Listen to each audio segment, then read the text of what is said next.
Welcome back to the Smite Pro League. This is going to be our final set of the day, and it's going to be Rival going up against Mousesports. Finch here. I got totally holding it down with me yet again. I know you got to be excited for this set. Definitely. Mousesports played a little bit better than we are anticipating them against NRG in the last set. In the first game specifically, he really did they did collectively as a team a lot of work, but second game, NRG really came out strong. The question is, can Mousesports bounce back mentally here in their last set against the one and only Rival? And that's a good question, Totally, off of a loss like what they had in game one, which I think was 52 minutes that they ended up playing. I mean, it's hard enough to bounce back from that, then to go on to drop to the world champs in a little bit more dominating fashion that second time. Now you have to go up against not the world champs, but the runner-ups from the most recent worlds in Team Rival, and you got to be able to regroup mentally for that one. And I'm looking in this game here between Rival and Mouse Esports, particularly towards Cherryo. It just feels like whenever Elevator are able to do well, or rather Mousesports, it feels like it's through Cherryo. It definitely feels that way. They're really heavily relying on him still as that Guardian jungler, looking for the engagements with the Athena specifically in the last set.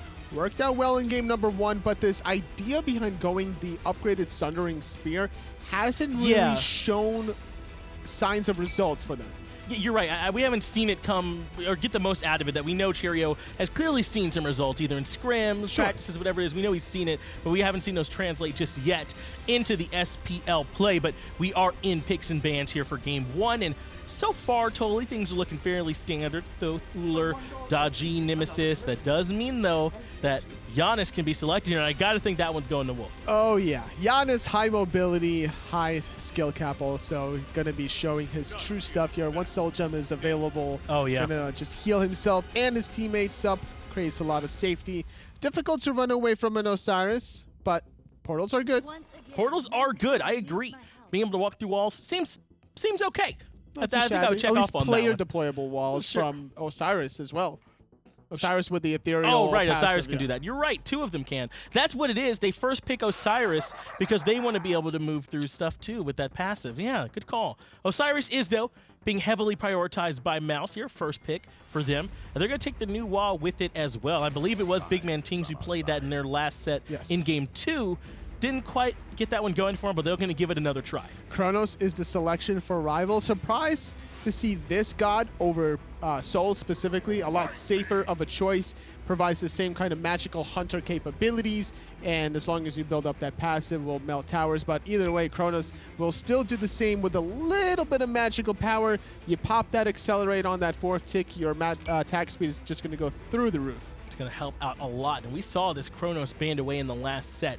So I think this is something that's definitely being valued, at least on the European side of things, or games that Mouse is a part of at the very least, as they turn their eye towards a few more frontliners. Geb and Athena going to be taken off the board. Nox and Honor from Rival taking that away from Mouse. Really respecting that 2v2 dual lane pressure between the Bruise brothers. Dardez and Jermain loves to play aggressive, and Nox and Honor, you saw that in the last game. You know, they didn't have the dominance that they really wanted to, but you could see a little bit here, a little bit there of them having the slight edge. Yeah, there were some mechanical flashes. I believe Jermain was able to catch Immo rotating in and get a nice impale up against the wall one time in that game. So certainly you could see the mechanics coming out from them. And that's not a question, right? We know the mechanics of these players on Mouse are at the same level as everyone else. They're definitely strong, but as a team, that's the question. Can they get these comps to come together and beat off some of these stronger teams like Rival? Thor is the selection for Rival. And look at this. It's a double warrior and assassin from Rival between this Robin, Thor, and Camazotz. And I'm not entirely sure where any of those picks are going for Rival. That's true. I mean, which one of these is Kala's going to be playing? They don't have a traditional support. Maybe it's going to end up being the Ravana support from this team. I think that's probably most likely.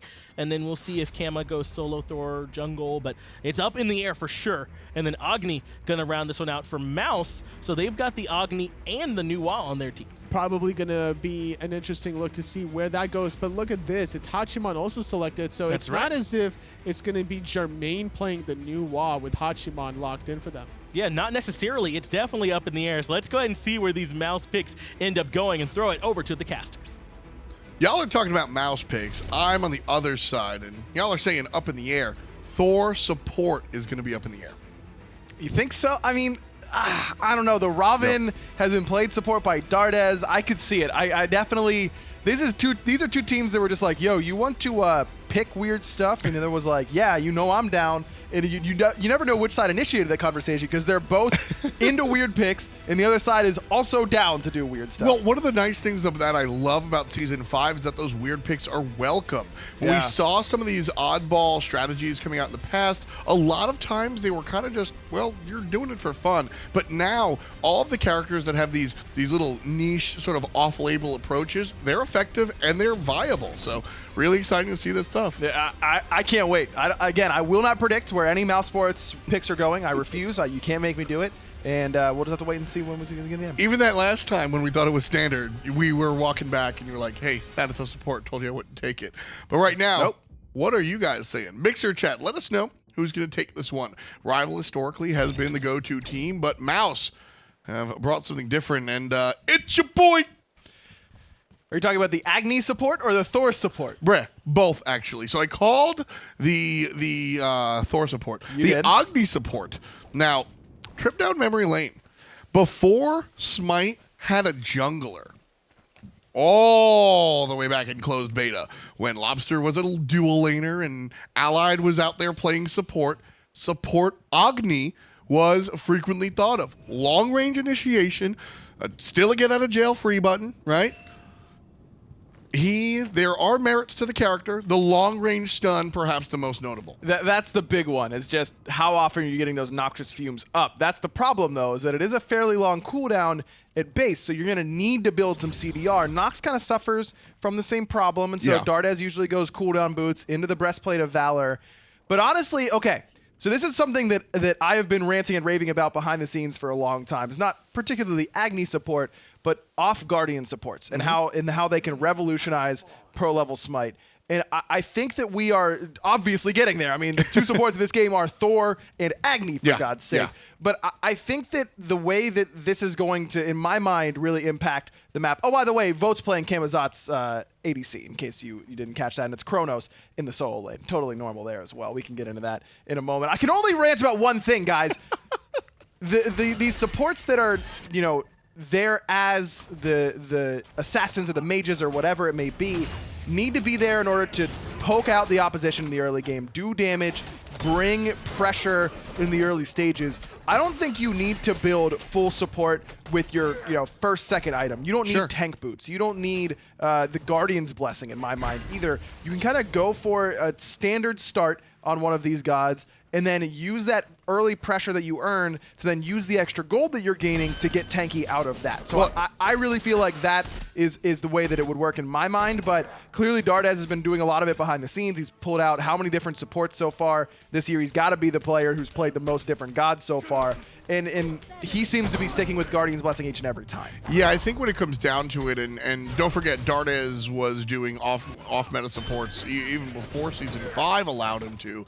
I think what it comes down to is that he certainly has the reps in the gym to tell us, or tell himself, if the extra gold spool from the Guardian's Blessing is necessary. And seeing him at this high level, I think he's tried it the other way.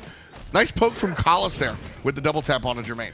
I'd like to see, this is what I'm talking about though, you want to play aggressive, but because of Rival's composition with the Camazotz ADC, Dardez can't really dash the wave. That's kind of the point of this, right? Is the Agni, you just get to dash in, be aggressive, clear the wave, and that's another reason why Mage's Blessing I think would be really critical, is that it gives you the extra wave clear that you're really looking for.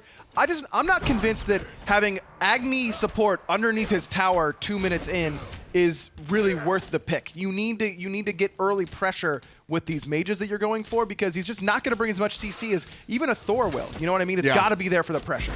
Yeah, I'm with you on that. I love the Thor support, the Agni support. I understand. Maybe I can grow to love it after a couple of holidays and a good dinner, maybe. But right now, it's you just gotta have me that and Thor. one moment. You know what I mean? Gotta get the meat cute. Right now, it's me and Thor. I like it. I've seen it before, but Dardez and the Agni. My mind is open. Put it that way. I've also seen the Thor support before. Yeah. Thor. Thor. That's what I was trying to do, and it's hard to mess that up intentionally. Oh man. Thor. There we go. Nailed it. Thank you. You're Definitely what we wanted to focus on. Yep. Something on the other side of the world is Deathwalker on this Chronos solo. Now, we've seen Deathwalker play the Assassins, and he always builds tank. I don't think we're going to see a tank Chronos simply because I think tank Chronos is objectively bad. I'm going to be honest with you. I'm pretty sure that Vo's in trouble now because the shell popped by Kalas, but that turnaround. Now Dardez has to use the shell of his own to make sure that he doesn't get punished out for it. And there's that Camazotz ADC coming up to really bite Mousesports. So that's a traditional hunter. That Vo's got to back up, pressure gained, all that good stuff. But going back to Deathwalker on this Chronos solo, if this is Energy or Dignitas or even Obey, I really don't think we see this type of composition from Rival. This feels to me like this is something we kind of practice, but we don't know how good it is. Let's try it out. This is game one against a team that you feel like you should beat. This is a time to experiment, and honestly, I'm a fan of it. Deathwalker is the dude for this squad, right? Give him the guy who's going to carry you in the late game. That's going to be the Chronos. Exactly. You know, something that I really love about, you know, one of our genre buddies, Dota, is the fact that you switch your players, or your positions, your carry, basically, depending on your players. Mousesports, good try. Yeah. Love the idea, but Jermain and Dardez just a little bit too attentive to what was happening. So Team Rival are really kind of paying attention to that sort of mentality where the solo laner is traditionally the tanky guy, but there's no reason that has to happen. If you're not looking for the constant ganks, iceicebaby can be the tanky guy, and Deathwalker could be the damage dealer for, you know, not necessarily the assassin, but the damage dealer. Just switching things up depending on your team players rather than the game. And I like the idea, too, that, I mean, you've got all these weird picks, right? If Thor support, Cam ADC, Chronos solo. All right, let's give Wlfy and Ice, Janus, Ravana, and they could probably just win the game 2v5 if necessary, with two of the best gods in their respective roles for their respective players. There's a decent chance that these picks go okay, but not horrible, but not great. And Ice and Wlfy just say, yo, we got it. Don't worry about it. I think Rival have a lot of confidence. And, you know, I want to make clear that Team Rival, exactly what you said, this is probably not their top shelf stuff, but this isn't disrespect. This is a composition that Rival would like to be able to bring out against the top teams, and you're just better off bringing it and debuting it against a team like Mousesports than a team that you are straight up dire competing with. This is just the safety valve, and this is kind of what the best of three lends itself to, right? As in previous years, if you lose game one, well, now you've lost out on 2 potential points because you get 3 points for a 2-0, only 1 for a split. So now you're really hurting yourself in the standings. These days, only wins and losses matter. And when in a best of 3, you lose game 1 because you go with janky picks. Cool, we'll just go with what we're used to doing. We'll pick Sobek and put him in solo. We'll do whatever, and then we'll win and we just have enough confidence in ourselves to win the game that we are used to playing. Right, and seeing Team Rival bring out the other stuff is so exciting. This is, I mean, I always bring it back to that summer finals in Valencia when back against the wall, elimination game, Ares solo is how they get out of that. And they win the game and the next one, right? This is Team Rival is more comfortable when their opponent is uncomfortable. You could say a lot about Team Rival and the way they play and the weird stuff they like to do and all that kind of stuff. You can never say they're lacking for confidence in any situation. That's a really small play that I want to point out. See how Team Rival brought that purple buff against the wall? The tower was killing the minions, so they're close enough to the wave to still get the experience and the gold from those minions that the tower's killing. That's why we see them push all the way in there. Little small stuff really adds up. So Dardez didn't go for any damage option there on the support Agni, instead going for the Traveler shoes, just using the extra mobility. But again, I just don't know that one long-range stun is enough to warrant Agni as a support pick. It's got to be one long-range stun that also deals good damage. You know what I mean? And if he builds no additional damage, is he really doing that much more than, say, a Fafnir, who has a long-range stun, but also brings a lot more utility to your team composition? I think you have to be a little more hybrid. Looking at this, well, I'm looking at this. Kalas goes up, comes down, wall's good. Vote puts one on the board. Just as simple as that, ladies and gentlemen. Support Thor on display. Kalas 1 for 1. You can keep the ticker going because I'm sure that's going to be a hot topic of discussion among the rival boys. Either Kalas defending himself and his mechanics and saying that he was consistent on the Thor, or otherwise if things don't go quite his way. But honestly, Kalas has developed into one of the most mechanically gifted supports in the league. And in that whole narrative, I'm pretty tired of, personally, to be honest with you, because now with the level of play that we're seeing from supports, I don't think that support abilities are easy to hit, so that's where you stick your bad mechanical players. I don't think a single bad mechanical support exists in the league today. I don't think that's the case anymore. You know, it used to be, Jigs is the dude because he hits everything. Supports hit everything these days. They all do, it feels that way. I mean, Dardez plays the Nox and hits everything. Everything. PBM plays Fafnir and misses one Fafnir hammer a game. That's insane. You know what I mean? That's just what you're expected of now as a support, and so that's why I think that opens the door for these sort of weird picks. In the past, I do think that was a problem. Nice evolution of the game here. Nika in some trouble, trying to get out, won't get stunned, but he still has some help now. Cherryo shows up just in time, and Mouse solo lane will be all right. And that's before Deathwalker finishes off the Warlock staff that he's working towards now. Could change into something else like an Ethereal, but can't imagine it's going to be anything else in that slot for now, as Cherryo tries to blink in to secure his XP camp, but iceicebaby had already cleared it away on the Robin. One of the reasons why Robin's so strong, because he gets to just fix the faces of the camp and kills it all in one shot. Let me fix that face. Yeah, that's what I said. Yeah. I wrote that up the other day, actually. Yeah, you said that I say that a lot. Yeah, you say that a lot. I truly don't. You really do. I really don't. Like, every time Robin gets selected, you go, let me fix that face. I hadn't said it in literally months, if not a full year, before I did just now. Prove it. I obviously can't. Well, case in point. Trouble in the mid lane for Kalas. He'll be able to walk away. Don't you get the burden of proof in this situation? Not me. Going back to Dardez here. Cool. I think that I view this Agni support similar to an Ares, where you've got the spells and abilities to kind of set your team up for that big go-in moment, right? You're going to find the bomb stun, bomb stun, bomb stun for that big go-in moment. And then after that, right, your job is to deal damage. Look at where he's going now. He's doing Soul Gem. Could be Soul Gem, could be Pythags piece as well. I would actually prefer the Pythags. I think the Pythags as well, because now it has health on it, so it does give him a little bit of tankiness and survivability, and it's boosting his damage and the damage of those around him, and that's what I want to see out of these off-kilter supports, is items like Pythags piece that lets you do your job and assist your team in doing theirs. If you pick Agni support and then build Gauntlet of Thebes, Sovereignty, Heartward Amulet, why are you picking Agni support? You're not doing what the character does. Exactly. You're just picking, you're closing your eyes, hitting a button and saying, I'm playing this character as support. It's got to be some flexibility. Kalas looking for another initiation. Down he comes on top of BigManTingz. Where'd he go? iceicebaby with the punch takes down BMT. Cherryo's ground pounding, and there's Dardez with the secure kill. That's going to help. Down goes Wlfy. And in that situation, what support does that? No one. No Guardian gets that kill in that situation, I don't think. Onto Wlfy. Can't provide the damage and then still have the range to catch him after he uses the portal to get away. Nice play by Dardez, but again, Kalas on point as well. Got to give credit where it's due. 2 for 2 now on the Thor dumps. And this is the difference between Dardez and the random in your ranked game picking support Arachne, is the fact that he's doing what Ryan and I just spent the last couple of minutes talking about. He understands the nuances of the different characters and understands that if you're going to play an oddball support, it brings different things to the game. A lot of times when you compare Guardian to Guardian, they're kind of occupying the same role.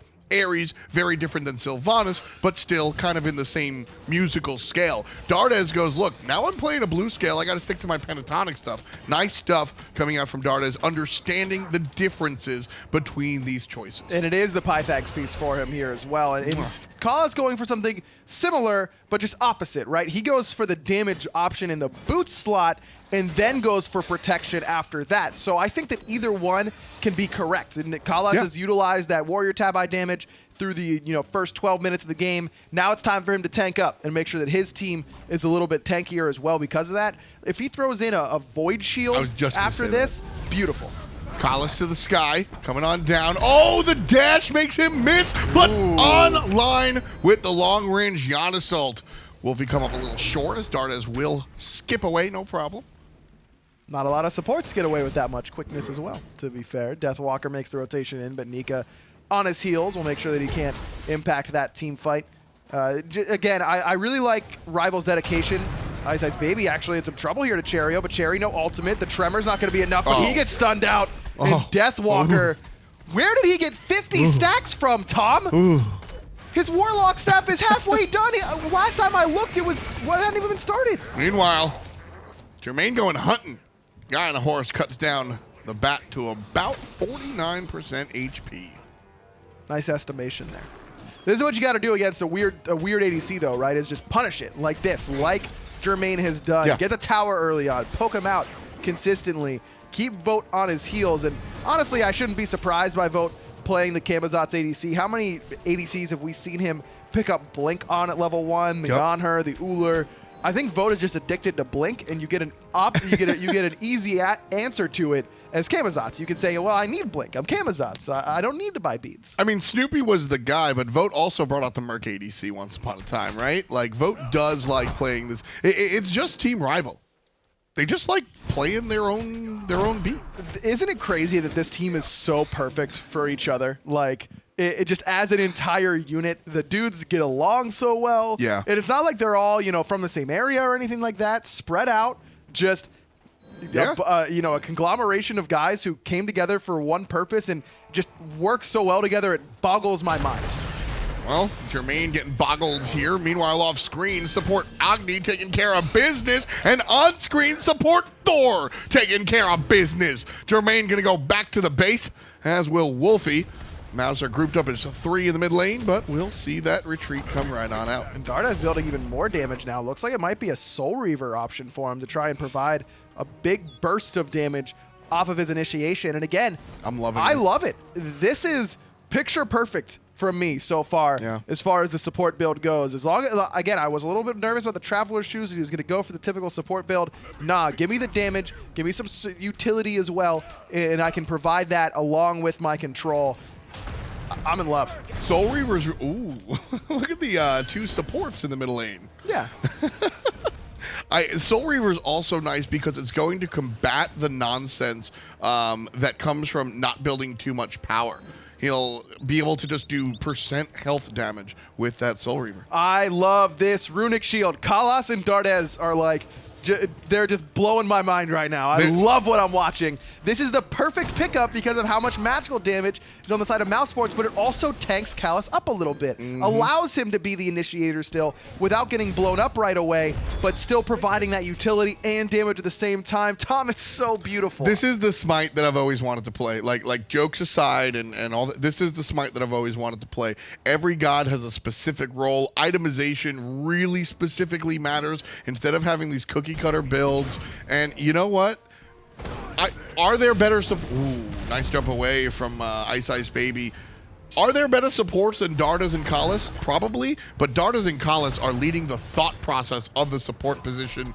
Everybody's in 2018, Dardez and Kalas 2032. Yeah, you're right. I mean, I'm getting all excited about it, and then Trixtank's just going to play Geb, and we're going to be like, oh yeah, Geb's really good. You should probably just pick him when you can, and then it's just going to go back to that. You're right. Now, but I beg the question. I beg the question, what if those guys played these picks? I'm sure they do well. That's what I mean. I think that all supports at this level now can play these sorts of picks. Back in the day, if you would have watched, the supports of old try and pull this stuff out, do you think we'd be 2 for 3 on Thor ults? We'd be 0 for 7 on those things. It'd be a nightmare. Hey, Weekend doesn't play support. Well, he doesn't, but he could have back in the day if he was playing Thor. That there would have been the same amount of consistency on the Thor ults.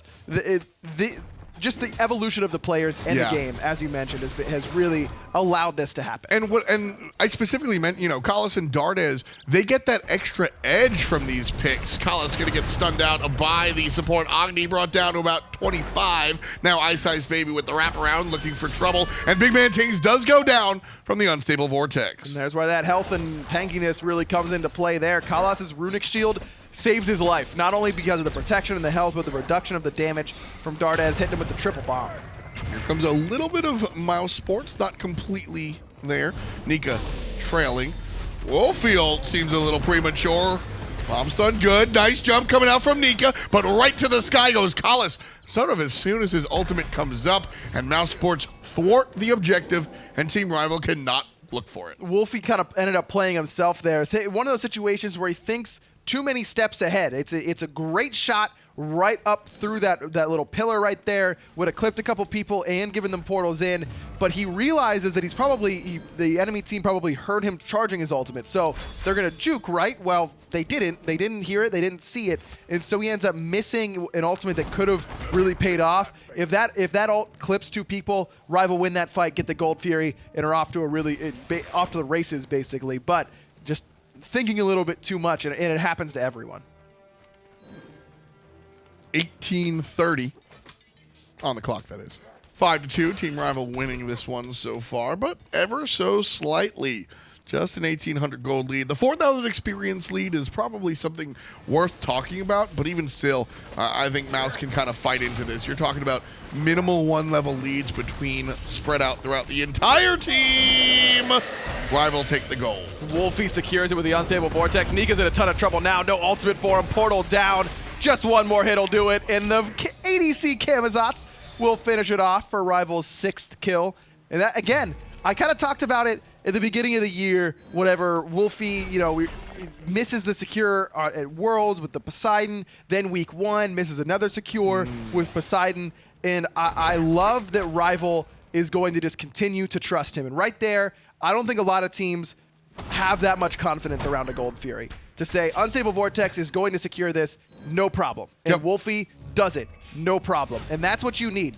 When your job is to secure objectives, you are going to miss secures. It is impossible not to. It's just going to happen. Unfortunate for Rival that it happened in big stages, but it happens. And you just have to keep that in mind and be willing to let that happen, and Rival does that perfectly.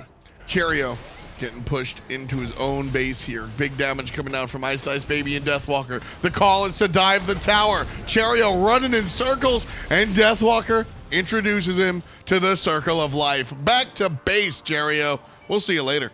Now 7 kills in total for Rival, and Deathwalker is getting dangerously fed at this point. Level 19 on this Chronos, the highest in the game by a considerable margin. It's almost at 5 complete items right now. Going one more time, Dardez. I really hope this winds up being a Spear of the Magus. Again, just an item that's going to help his team. Gotta be. That's gotta be the pickup. And again, I think it's perfect. Now, though, we're starting to see that Mousesports wasn't quite tanky enough in that last engagement. It was close. And Nika rotating in made an immediate impact very, very quickly. So if Nika can get to these fights early and make the impact, then that'll be big. But this is why Rival's trying to shut him down. Kalis shows up. Nice wall. Perfect block. But the jump is online. Nika going to be able to get out of there for the moment. Misses the slow. Will it impact him? Well, no. Horrific Emblem will do the slow for him. Deathwalker goes ahead and claims that one for Team Rival, who find themselves up a clean 5,000 gold. That was a nice little rhyme we just had, by the way. Yeah? I thought that was really good. That was like Dr. Seuss level good. I like that. Pyromancer going to Team Rival over here. I don't think you like it that much. I didn't. I'm looking at your facial expression, and you don't seem like you like it. I don't even remember the rhyme, which is why I'm ignoring it. Because you said, you ended something with misses the slow, pause, and I said, no. That's kind of how it got there. You got a future as a rapper, I think. I truly do not. Next time Chapo comes to town, you should rap with us. I'm going to go ahead and hard pass on that. MLC Stealth did. He rapped with you guys? He was there. Now? He was there. Did he rap with you guys? Yeah. I don't believe you. I know Brett pretty well. I don't think he did. Well, you never know. No. Nice rhyme. Nice rhyme. Thank you. Nice rhyme. Nice rhyme. 22 minutes here, and Team Rival looking for to push their lead even more so. Right now, we were talking a lot about this Agni support, and you know what I really want to see? I want to see a transition here. So you have the Pythags piece. Ooh, trouble on the left side, but more about the mid lane. Oh, I don't like the waste of the bombs. Dardez is trying to find the stun to make sure that Nika was A-okay. It doesn't have a lot of CDR there, so they won't come back particularly quickly, but you really only need one bomb to be effective right now with this build. You don't need the whole repertoire. Riddle me this as Cherryo kind of deals with Team Rival over here. Again, very tanky is this jungler. What if, late game, that Soul Reaver gets traded out for a damage item because he doesn't need to provide the kill threshold support? No, I think Soul Reaver has got to be the one to stick. I think you can make that argument for Pythag's piece. Yeah, I wasn't sure. To be the trade out. Soul Reaver is going to stay relevant throughout the entire game. That's one of its strengths as an item, is that, and like you mentioned, even though you aren't building damage, it's still going to be relevant because it's not, the passive isn't calculated based off of your power like Soul Gem is. Right. So I think that after the Spear of the Magus, now Dardez needs the Mantle of Discord, you know, something to make sure that he can stay alive so that he can continue to provide the setup. And by the way, look at the player damage. He's second on his team, and he's 2-0. He's got both of Mousesports' kills on this Agni support. So, you know, Mousesports isn't in a winning position right now. I really don't think you can pin that on Dardez. No, it's just like the Deathwalker solo op wash game where they didn't win, but the oddball pick did everything it was supposed to do. And here, you know, with the Agni, he's working like an Ares plus. That's kind of his job. Team Rival, though, looking for the Gold Fury. Dardez can also provide help when it comes to objective secure and steal, but right now, Team Rival doing a great job of keeping Mouse out of the conversation. Nuwa pops up. That's enough to send Rival packing. But Gold Fury still hasn't healed up all the way. I wonder if Mousesports going to pick this up. No, it's Kalas who's going to go up into the sky. Mousesports has to know this is going on. He's going to find nobody with that dunk, but the stun is pretty good. The wall is such a strong ability, but Tectonic Rift doesn't find the lock-in just yet. Vote is going to be the man locking players up. BigManTingz goes down. Cherryo also going to suffer. Dardez with a nice stun separates himself from the rest of the enemy units, but Nika in trouble, tanky enough to deal with it. Mousesports retreat, wounded, and Team Rival are looking back at the gold. Man, Vote is just doing whatever he wants in these team fights now. He's level 20, and look at what he's doing now. Finishes off Dardez. Oh. I mean, look at his build. He's so tanky on this Camazotz. He's building solo Zots, is what this build is. It was Boots and Transcendence early, then Hide of the Nemean Lion, and Bulwark of Hope. Now he's getting a little bit of extra damage. Could be a Jotuns, could be a Crusher. But either way, it could even be a Brawler's Beatstick, I suppose, if he's really worried about the Soul Gem healing from the other side and the lifesteal from Jermain. The takeaway, though, is that Vote is blinking in off of Kalas' initiations and just can't be touched. Here's my question, and this is something that I want to talk to Alpha Jackal about specifically, because Deathwalker and Vote have role swapped, but they didn't lane swap. So is there something talking to speak about the relative level of safety, or is it just about the individual player prowess? Why are you making this swap is really my question. I would imagine that it's because the comfort level of who you're playing against. You know, Nika's played against Camazotz solo how many times now? How many times has played against Chronos solo? Probably not as much. So you just have that extra bit of surprise to throw at your opposition. Really, really big point there. Again, rivals seem most comfortable when their opponent is uncomfortable. That's really what I've taken away from this squad since its inception, going back to when they were Cyclone and Hazer was coach. They like to just keep the opposition on the back foot. That's how they find their own footing. Pyromancer now going to go Rival's way. No one from Mousesports even close to being able to steal that one away. It doesn't look good for Mousesports right now, being down by this much gold, but I really don't think it's all over for them quite yet. Their composition has a lot of surprise burst damage and just overall ability to turn a fight very, very quickly. And the fact that no one from Rival has picked up a Heartward Amulet yet, it lends itself to that. You can kind of group the enemy team up in the jungle in those narrow corridors, lock them in with the Cabrakan, and then that Nuwa minion stun and the bomb stun. Are you kidding me? That's so much AoE damage and control simultaneously. Very surprised that after the Runic Shield, Kalas didn't go right into a Heartward Amulet. I really feel like Rival, in the case that Mousesports gets to the full build, is going to need a Heartward. Is he building a Frostbound hammer? No, okay. It could be a Blackthorn hammer. That's an item we don't see much. That'd be really fun. Yeah, Shillelagh. That'd be really fun if we get to see that one. That's actually my favorite named item. The Shillelagh.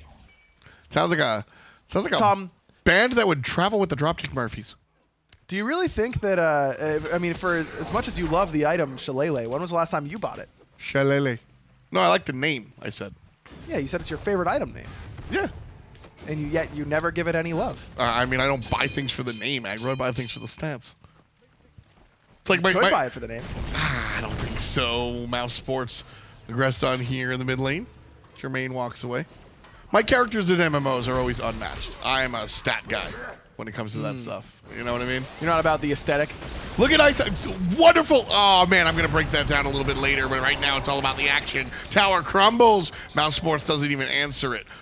Tom, will you break it down for me? Team Rival understanding their role swap. iceicebaby is the one tanking the tower. Kalis is doing other things. Ice is is he the most tanky character on the map right now for the No, not at all. Yeah, not at all. But he's got the flip kick. He does have other options, whereas Kalis is able to go deep, find the stun if he needs to, becomes kind of the solo laner, because Deathwalker's kind of the hunter, Vote's kind of the jungler, Ice is kind of the, like, everybody's kind of trading places right now.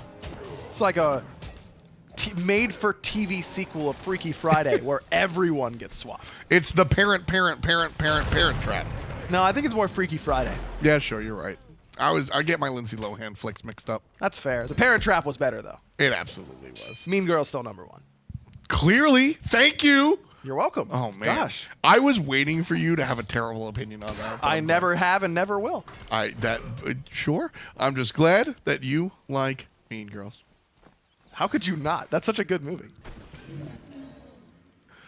Yes. Yes, it is right now. The Mean Girls on Mousesports. BigManTingz. There's only one female character. That would have been Nice so save. much better if there were more. I thought it was good. Don't worry about it. I was working on it. Actually, unrelated to the game whatsoever, but it's interesting. BigManTingz is the only female character on the map.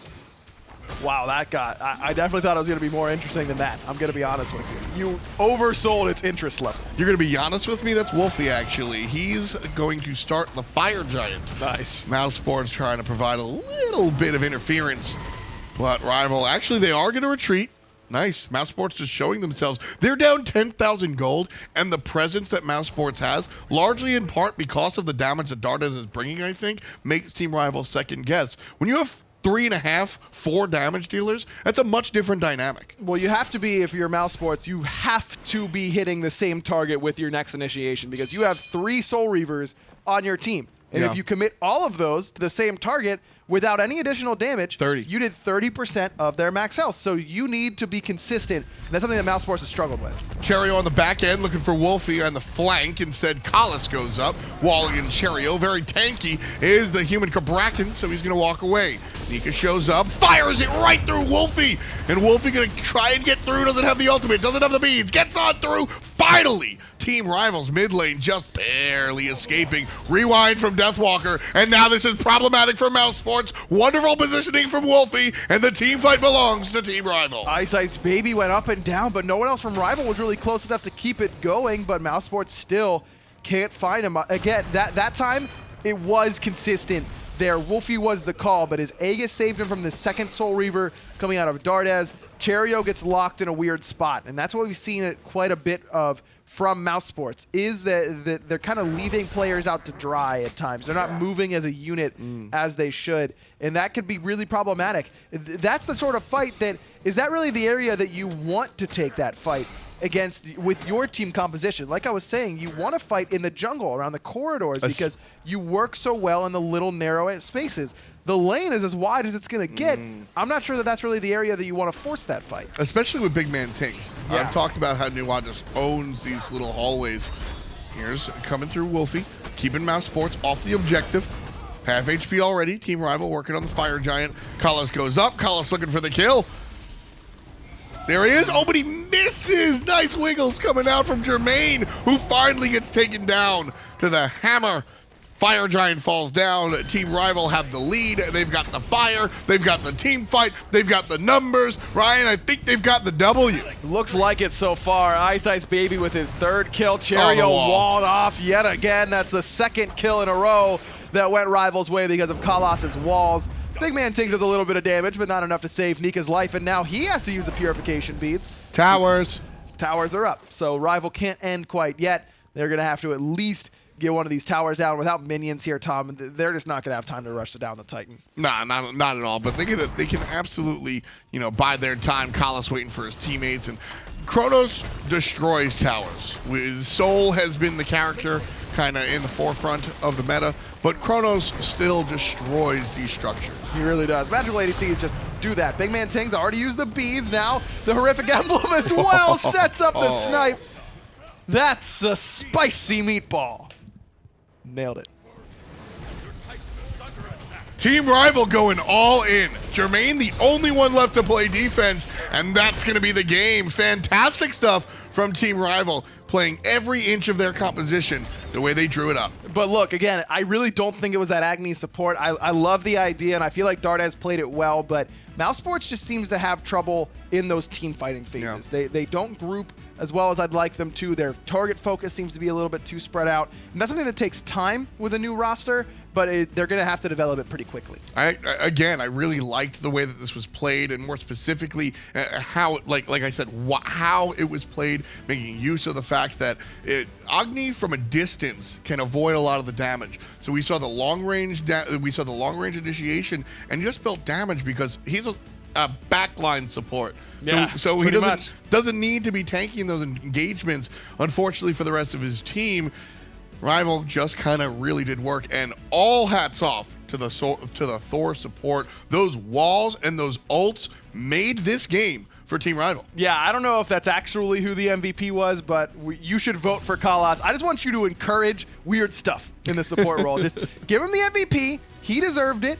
Even if he didn't, I just liked the Thor support, and I would vote for him if I were you. It certainly I'm on the works campaign out. trail for Kalas right now. Are you really? Yeah, I am. Word, well, vote for vote because it rhymes.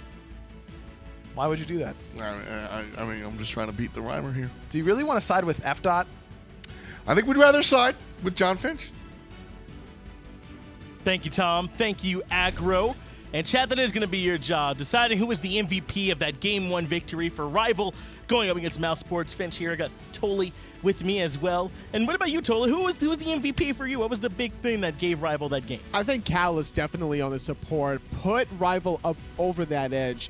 Definitely showing a lot of great stuff also from that soul lane. Deathwalker playing the Chronos. He was kind of left unchecked, unfortunately. Whenever you see a mage in the solo lane, it's your duty to not allow that to transition safely into the mid to late game. And I think Deathwalker definitely got away with one there. He was able to make it into the late game, no problem, but it sounds like Mixer Chat agrees with you, Toli. It is going to be Kalas named as the MVP, and for good reason. 2-0-13, but the slash line's not even what I'm looking at. This man played the set-up god on Thor. Yeah, considering that there were 17 kills in total for Rival, he was a part of 15 out of the total 17 that his team had acquired, doing great stuff on the Thor support. It's very interesting to see like how some of these support players switch away from more of these traditional gods, and considering that he's known as a Fafnir player, requires a little bit of finesse to hit those hammers on Fafnir, so it transitions very effectively on the Thor. You blew it wide open. He went from the Thor, from the hammer on Fafnir to the hammer here. That's what it is, chat. If you were wondering at home, he just loves hammers. No, I'm joking, obviously, but a great game came out there from Team Rival. They look so strong, and a bit of a treat for everyone at home to get to see a very unique game here on both sides of it. The other support there, Dardez, was playing the Agni, and you heard our caster saying they felt like it did its job. Totally, I want your verdict. I definitely agree. I think it paid a lot of homage also to Allied, the Grey One, playing it before in the past of 2012. Back when Noxious Fumes had a 2-second stun, but paired up here also with the Hachiman. The laning phase is not necessarily all about that, is how it transitions into team fights. You can still have a tanky Agni and be really effective just by simply using those bomb stuns over the wall. Yeah, I think that Dardez certainly was a good part of that Mouse roster. It got, some of their only kills for a while there, at least had two of the only ones that they had, so certainly was a bright spot for him. Don't want to make it seem like that Agni support lost in the game or anything, but I mean